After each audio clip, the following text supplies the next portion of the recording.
நாட்டுக்காக போராடினா இதுதாண்டா கதி அப்படின்னு சொன்னா நாளைக்கு நாட்டை காக்கிறதுக்கு எவன் வருவான்? புல்வாமா தியாகிகள்னு போட்டிருந்தீங்க, அது பேரை கொஞ்சம் தமிழ்லையோ இங்கிலீஷ்லேயோ போட்டுக்கலாம். அதையும் ஹிந்தியில் போட்டீங்க. அதை நான் படித்து பார்த்தேன், ஒன்றும் விளங்கலை எனக்கு. மூஞ்ச பார்த்தோன்னா வீரப்பன் ஞாபகம் வரும் உங்களுக்கு. போலீஸை நம்ம தரக்குறவா சொல்லக்கூடாது, ஏன்னா ஏரியா அப்படி. எங்கள் மீசையும் கீசுமா நான் பார்த்தாலே மிரண்டு போயிட்டேன். நீங்கள் கொஞ்சம் அன்பாக கொஞ்ச நாள் ஜெயிலில் வச்சுருந்தாங்க, நொங்குனாங்க, அது வேறு விஷயம். இந்தியாங்கிற ஒரு கண்டத்துக்குள்ளே நம்ம அமைதியாக இருந்திருக்கோன்னா உங்களுடைய உழைப்பு, உங்களுடைய ரத்த சிந்தல், உங்களுடைய வேர்வை எல்லாம் இல்லாமல் எப்படி நாங்கள் இருந்திருக்க முடியும்? சொல்லி கதற வேண்டியவங்க தானே பிடுங்குறாங்க. இப்போ இதுக்கு மேலே யார்கிட்ட சொல்கிறது? மேலேயா போய் சொல்ல முடியும்? அவனை மாதிரி தான் நானும் வேலை பார்த்தேன். தூங்காமல் கொல்லாமல் நாட்டை காப்பாற்றுறதுக்கு நானும் இருந்தேன். அவங்களுக்கு கொடுக்குறதுல எனக்கு ஒரு 10 விழுக்காடு கேட்குறதுல ஒன்றும் தப்பு இல்லையே. இதை கேட்க மறுக்கிறாங்கன்னா நம்ம இது எங்கே போய் சொல்லன்னு எனக்கு ஒன்றும் புரியல. வினைமுகத்து மாற்றவர் சாய வினைமுகத்து வீரைதி மாண்டதரன் ஐயன் திருவள்ளுவர் ஒரு குறளில் சொல்லியிருப்பார். போர் முனையில் பகைவர்களை அழிக்கும் வீரர்கள் மேற்கொள்ளும் போர் செயல் காரணமாக எல்லை காக்கப்படுகிறது, மக்களும் அமைதியாக இருக்கிறார்கள். இதுதான் வள்ளுவன் அப்போ சொன்னது. அந்த எல்லை காக்கப்படுகிறது, மக்கள் அமைதியாக இருக்கிறாங்கன்னா அது எனக்கு முன்னாடி நம்ம தொகுப்பாளர் சதீஷ் சொன்ன மாதிரி நானும் ராவாக தான் நினச்சிட்டு இருந்தேன். ஏதோ இராணுவம் எல்லாருக்குமே இராணுவம் தான் நினச்சிட்டு இருந்தேன். இப்போ தான் தெரியுது, இராணுவத்துக்கு முன்னாடி பாதுகாக்கிறது உங்கள் மாதிரி இருக்கிற மத்திய ஆயுதப்படை. என் மூஞ்ச பார்த்தோன்னா வீரப்பன் ஞாபகம் வரும் உங்களுக்கு. அதில் ஒரு விஷயம் என்னென்னா, போலீஸை நம்ம தரக்குறவா சொல்லக்கூடாது, ஏன்னா ஏரியா அப்படி. எல்லாருமே நீங்கள் காவலுக்காக இருக்கிறவங்க. வீரப்பனை தேடுறதுக்கு நாங்கள் தேடி போகிறோன்னு சொல்லுவாங்க. நீங்கள் கேள்விப்பட்டிருப்பீங்க, வீரப்பனை தேடி எத்தனையோ படை உள்ளே போச்சுப்பான், எத்தனையோ 6000 12,000. ஆனால் அந்த மலைவாழ் ஜனங்கள் இருக்கிற ஏரியாவில் இந்த 20-25 வயசு பையங்களை இவங்க தேர்ந்தெடுப்பாங்க. தேர்ந்தெடுத்துட்டு காட்டுக்குள்ளே போகிறாங்கல்ல, அவனுங்க தான் அந்த 20-25 வயசு பையங்க கையில் இந்த இவங்க சாப்பிட்றதுக்கான மூடை முடித்து துப்பாக்கி மாத்திரம் இவங்க வச்சுக்குவாங்க. ஏன்னா அதை கொடுத்துடக்கூடாதுல்ல. மற்றதை எல்லாத்தையும் இந்த பொதி சுமக்கிற மாதிரி மாடு மாதிரி இந்த 20-25 வயசு பையங்கள்கிட்ட கையில் கொடுத்து அவன் முன்னாடி போவான். 50 அடி 100 அடி முன்னாடி அவன் போயிட்டுருப்பான், இவங்க பின்னாடி போயிட்டுருப்பாங்க. வீரப்பன் போலீஸ் வருதுன்னு சுட்டா அவங்கள தான் சொல்லுவான், ரைட்டா? அவன் ஒருத்தன் சுட்டு செத்தவொன்னே இவங்க ஓடிடுவாங்க. இப்போ சாகிறது யாருன்னா அந்த மலைவாழ் மக்கள் இளைஞர் படை தான். இப்போ அதுதான் எனக்கு இப்போ ஞாபகம் வருது. இப்போ நீங்கள் தான் இப்போ என்னை கேட்டால் 15,000 கிலோமீட்டருக்கு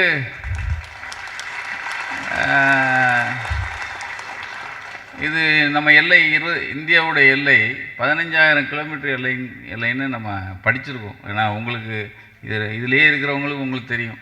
ஏன்னா மிகப்பெரிய ஜாம்பவான்லாம் உட்காந்துருக்காங்க பாருங்கள், மீசையும் கீசுமா நான் பார்த்தாலே மிரண்டு போயிட்டேன். உண்மையிலேயே நான் கூட என்னை கூப்பிடும்போது சொன்னேன், நான் என் பேரை போட வேணாங்க, நான் ஊரில் இல்லைன்னு. ஊரில் சத்தியமாக இல்லைங்க. இப்போ நான் பரபரப்பாக ஓடியாந்தேன், ஏன்னா என் பேரை போட்டாங்கன்னு எனக்கு வாட்ஸ்அப்பில் அனுப்புனாங்க. ஐயோ பேரை, இப்படி ஒரு போராட்டத்துக்கு இப்படி ஒரு நினைவேந்தல் கூட்டம் நடக்குது, பேரை போட்டு வரலைன்னா அதுவே ஒரு இழுக்கான்னு நினைக்கிறவன். ஏன்னா பேரை போட்டாங்க, போகாமல் இருந்தால் வேற இந்த விஷ் இருக்குல்ல, அதாவது அந்த சில பேர்கிட்ட என்னது கெட்ட பேர் வாங்கிடக்கூடாதுன்னு நினைப்பேன். இத்தனைக்கும் நாட்டுக்காக வேலை பார்த்த, நாட்டுக்காக உழைச்ச, எங்களை பாதுகாக்கிறதுக்காக நீங்கள் கடுமணியில் வேலை பார்த்த உங்ககிட்ட இருந்துச்சுடா பெரிய இவனா நக்கீரங்கோவான்னு ஒருத்தன் பேரை போட்டுக்காங்க வரலப்பாரு, இவங்கெல்லாம் அப்படின்ட்டாலே போச்சு. இது இந்த கர்ஸும்பாங்கல்ல, இதை வாங்கிடக்கூடாதுங்கிறாக்கா வெக்குன்னு ஓடியாந்தேன். நல்ல வேலை கூட்டத்தில் மேடையில் கொஞ்சம் பேர், முன்னாடி கொஞ்சம் பேர் எல்லாம் இருந்ததை பார்த்தோன்னா அப்பா இருக்காங்க அப்படின்னு ஓடியாந்தேன். எனக்கு இங்கே இப்போ பேசும்போது தான் இப்போ எங்கள் சேகர் சொன்னார், சேர்மன் சொன்னார், தமிழ்நாட்டில் 18,000 பேர் இந்த மத்திய ஆயுதப்படையில் ஓய்வு பெற்று இருக்கிறவங்க, பணியாற்றவங்க 35,000 பேர் இருக்காங்க. அதுக்கு அடுத்து எனக்கு பக்கத்தில் இருக்கிற சகோதரர் சொன்னார், 2021 வரைக்கும் 5 விழுக்காடு எங்களுக்காக போலீஸில் வேலை கொடுத்துட்டு இருந்தாங்க. 21க்கு பிறகு 5% இவங்களுக்கு கொடுக்கக்கூடாதுன்னு 100% வாங்கிட்டு இருந்தவங்க இருக்கான் பாருங்க, அவங்க கோர்ட்டுக்கு கேஸ் போட்டாங்க. அதனால அந்த 5% எங்கிட்டேருந்து பிடிங்கிட்டாங்க அப்படின்னார். அதாவது இராணுவப்படை நம்ம வந்து ரொம்ப பெருசாக தான், இராணுவம் இல்லாமல் நீங்கள் இல்லாமல் நான் வந்து என்னை கொஞ்சம் அன்பாக கொஞ்ச நாள் ஜெயிலில் வச்சுருந்தாங்க. சும்மா ஒரு 9 மாதம் ஜெயிலில் இருந்தேன். ஆமாம், வச்சு நொங்குனாங்க, அது வேறு விஷயம். அப்போ ஒன்றுமே இல்லைங்க, ஒரு பேப்பரில் சும்மா இல்லாமல் பேப்பரில் எழுதினேன், இந்த ஜெயில் இருக்கிறதுனால தான், ஜெயிலு ஊரில் இருக்கிற எல்லா முடிச்சவைக்கு முள்ள மாதிரி எல்லாரையும் பிடிச்சி ஜெயிலில் போட்டதுனால தான் வெளியே இருக்கிறவன் நிம்மதியாக தூங்குறாங்க அப்படின்னு எழுதியிருந்தேன். இதை ஒருத்தன் வந்தான், இளவரசன்னு ஒரு ஜெயிலரு பார்த்துட்டான். சார், இதை வேறு யாருக்காவது எழுதி கொடுத்தீங்களா சார் அப்படின்னா, இல்லையா, உங்களை பாராட்டி தான் ஏன் எழுதியிருக்கேன். இல்லை சார், இதுக்கு பின்னாடி ஏதோ சதி இருக்குது சார் அப்படின்ட்டான். உங்களை நல்லதாக சொல்கிறேன், நீங்கள் இந்த திருடங்கள்லாம் பிடிச்சி கொலைகாரங்க இவங்க எல்லாரையும் பிடிச்சி ஜெயிலில் போட்டதுனால தான் வெளியே இருக்கிற மக்கள் கொஞ்சம் திருப்தியாக தூங்கிட்டு இருக்கான்னு சொன்னேன். அது அவங்களுக்கு எதிராக போய் என் மேலே மறுபடியும் என்னை கொண்டு தனி சிறையில் அடிச்சிட்டாங்க, இந்த 2 லைன் எழுதுனதுக்கு. இப்போ விழுக்கிறேன், அது வேறு விஷயம். ஆனால் இங்கே முன்னாடி உட்காந்துருக்கிற மேடையில் இருக்கிற நீங்கள் வந்து, எனக்கு 64 வயசு ஆயிடுச்சு, நானும் ரிட்டையர்ட் ஆக வேண்டிய வயசு தான். ஆனால் நமக்கு ரிட்டையர்டு கிடையாது. ஆனால் இத்தனை வருஷம் நாங்கள் நிம்மதியாக இந்த இந்தியாங்கிற ஒரு கண்டத்துக்குள்ளே நம்ம வந்து அமைதியாக இருந்திருக்கோன்னா, உங்களுடைய உழைப்பு, உங்களுடைய ரத்த சிந்தல், உங்களுடைய வேர்வை எல்லாம் இல்லாமல் எப்படி நாங்கள் இருந்திருக்க முடியும்? இது நான் வந்து உங்களை ஐஸ் வைக்கிறதுக்காக சொல்லலை. ஆனால் அது இராணுவம் இருக்குது, இராணுவம் அல்லாத நீங்கள் இருக்கீங்க. ஆனால் ஸ்டாலின் சொன்னார் பாருங்கள், ஒரு தோசை ஒரு அம்மா 5 பிள்ளைகளுக்கு சமமாக ஊற்றி கொடுக்குறது தானே மரபு. அது ஒரு குடும்பம்னா ஒரு பிள்ளை 5 பேருக்கும் 5, ஒரு கண்ணில் சுண்ணாம்பு ஒரு கண்ணில் வெண்ணெய் வைக்கிற மாதிரி, ஒரு பிள்ளைக்கு வந்து 5 தோசை, இன்னொரு பிள்ளைக்கு ஒரு தோசை கூட கொடுக்காம, இல்லைடா கொடுத்த தோசையும் பிடிங்கிட்டாங்க. இப்போ 2021 நீ திங்க வேணாம் தோசையும் பிடிங்கிட்டாங்க அப்படின்னு சொல்லும்போது நம்ம எங்கே இருக்கோம்? இது யார்கிட்ட போய் சொல்கிறது சார்? சொல்ல வேண்டவங்க, நம்ம சொல்லி கதற வேண்டியவங்க தானே பிடுங்குறாங்க.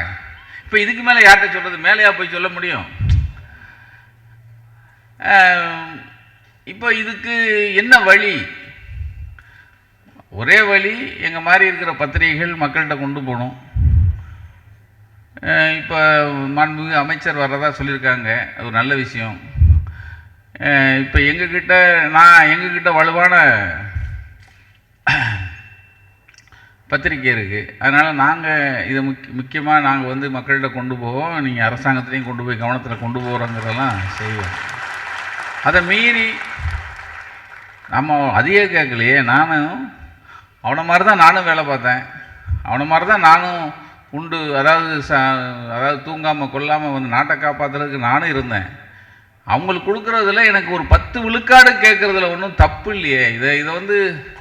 இதை கேட்க மறுக்கிறாங்கன்னா நம்ம இது எங்கே போய் சொல்லன்னு எனக்கு ஒன்றும் புரியல. அதை விட இப்போ கொடுத்த 5%ஐயும் பிடிங்கிட்டாங்கன்னொன்னா அது இன்னும் வேற. அப்போது நம்மளுடைய இந்த நாட்டுக்காக போராடினா இதுதாண்டா கதி அப்படின்னு சொன்னால் நாளைக்கு நாட்டை காக்கிறதுக்கு எவன் வருவான்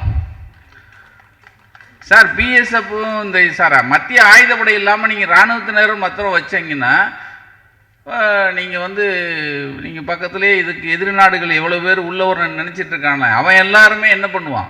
ஓ, இவங்களுக்குள்ளேயே சண்டை இருக்கியா, இவங்களுக்குள்ளேயே வருத்தம் இருக்குது, இவங்களுக்குள்ளேயே பிரச்சனை இருக்குது அப்படிங்கிறது விஷயம் தெரியாதா? ஆக சமமாக எல்லாரையும், அதாவது மக்களை சமமாக பார்க்குறாங்களோ இல்லையோ, குறைந்தபட்சம் நமக்காக இராணுவத்தில் இராணுவ பகுதியில் பாடுபடுகிற, நமக்காக வேலை பார்க்கிற அத்தனை பேரையும் சமமாக பார்க்குற ஒரு கண் இருக்கிற ஒரு அரசாங்கம் வேணும். அதானே? அப்போ அந்த அரசாங்கத்திட்ட நம்ம சொல்ல வேண்டிய கடமை எல்லாருக்கும் இருக்குது. நிச்சயமாக நக்கிற இந்த விஷயத்தை மத்தியிலையும் சரி மாநிலத்தில் இருக்கிறவங்ககிட்ட நம்ம கொண்டு போய் சேர்க்கறதுக்கான எல்லா விஷயங்களையும் நம்ம கொண்டு போவோம். ஏன்னா என்னை அழைக்கிறதுக்காக என்னை அலுவலகத்துக்கு வந்தாங்க சகோதரர்கள் எல்லாம். அவங்க அந்த ஆதங்கம் எனக்கு ரொம்ப ரொம்ப, அதாவது ஒரு பரிதவிப்பு இருக்குது பாருங்கள். எங்களை இப்படி பண்ணிட்டாங்க, அப்படி பண்ணிட்டாங்க, எங்களுக்கு இதை கொடுக்கல, அதை கொடுக்கல. அவங்க யாருக்காக வேலை பார்த்தாங்கங்கிறதா? இப்போ வேறு சாதாரணமாக ஏதோ ஒரு அலுவலகத்தில் வேலை பார்த்து எங்களுக்கு இதை கொடுங்கன்னு கேட்கல. நாட்டுக்காக நாங்களும் பணிபுரிஞ்சையா, நாட்டுக்காக காவல் காத்தோம், நாட்டுக்காக நாங்கள். இப்போ அதான் சொன்னார் நம்ம தோழர், விமான நிலையத்தில் சர்வீஸில் இருக்கும்போது நீங்கள் வந்து விமான நிலையத்தை பக்காவாக பாதுகாக்கிற பொறுப்பை நாங்கள் தான் வச்சுருக்கோம். சர்வீஸ் முடிஞ்ச பிறகு இந்த கார்கோக்குள்ளேயே விட மாட்டேங்கிறாங்க.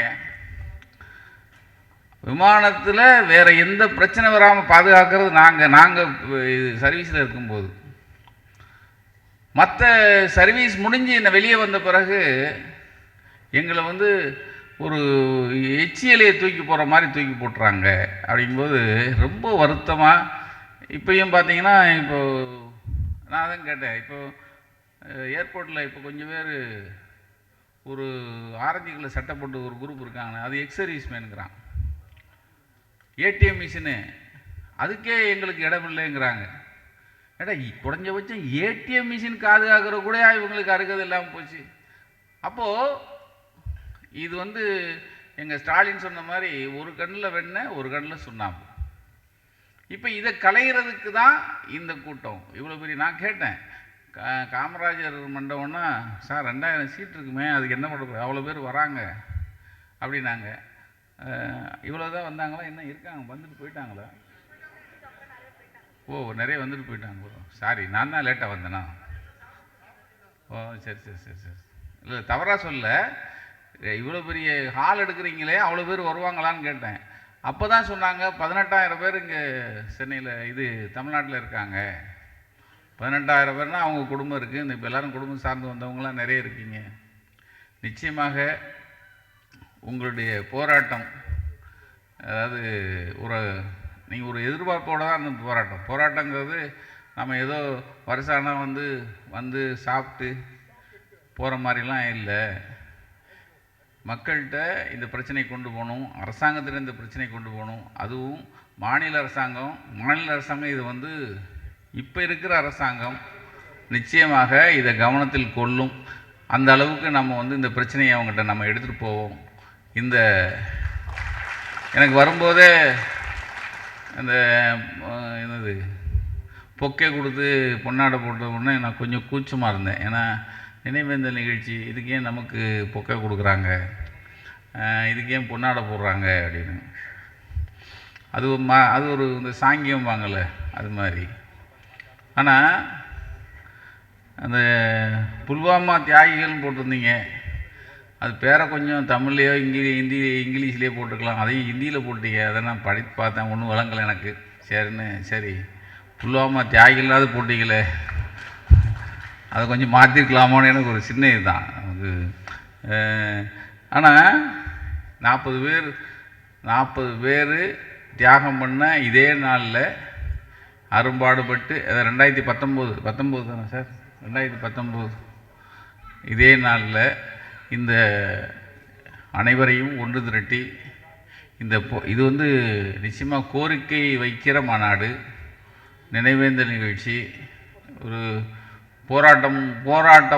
போராடக்கூடிய ஒரு நிகழ்ச்சியாகவும் முப்பெரு விழாவாக இதை நடத்தி இவ்வளவு சிறப்பாக முடித்து வைத்திருக்கும் இந்த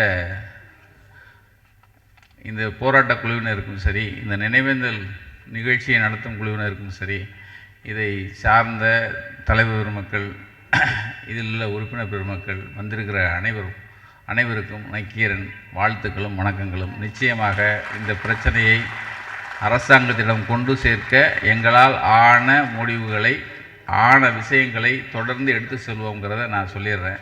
ஏன்னா எங்கள் ஸ்டாலின் சொல்லும்போது சொன்னார், என் பேர் ஸ்டாலின். நான் அப்போ சொன்னேன், எங்கள் முதல்வர் பேரும் ஸ்டாலின். அதனால் நிச்சயமாக இது அவர்கிட்டையும் போகுங்கிற ஒரு சின்ன இதுதான். அவர் போராட்ட சாரின்னு சொன்னார். அதுக்கடுத்து ஒரு விஷயம் சொன்னார், உங்களோட நான் நிற்பேன்னு. ஆக இதுதான், நீங்கள் எனக்கும் உங்களுக்கும் எந்த சம்மந்தம் இல்லை. ஆனால் நீங்கள் சம்மந்தப்பட்டு இருந்ததுனால தான் நாங்கள் உயிர் வாழ்கிறோங்கிறது இந்த நேரத்தில் நாங்கள் சொல்லிவிட்டு, ஏன்னா உங்கள் சம்மந்தம் இல்லாமல் நாங்கள் உயிர் வாழவே முடியாது, இந்த உயிர் வாழ்கிறதே உங்களால் தான் அப்படிங்கிறத மறுபடியும் சொல்லி, நிச்சயமாக நீங்கள் வருந்தும் அளவுக்கு இனி நடக்காது, இனி இங்கே எதிர்பார்த்த அனைத்தும் கிடைக்கும் என்ற நம்பிக்கையில் விடைபெறுகிறேன். நன்றி, வணக்கம்.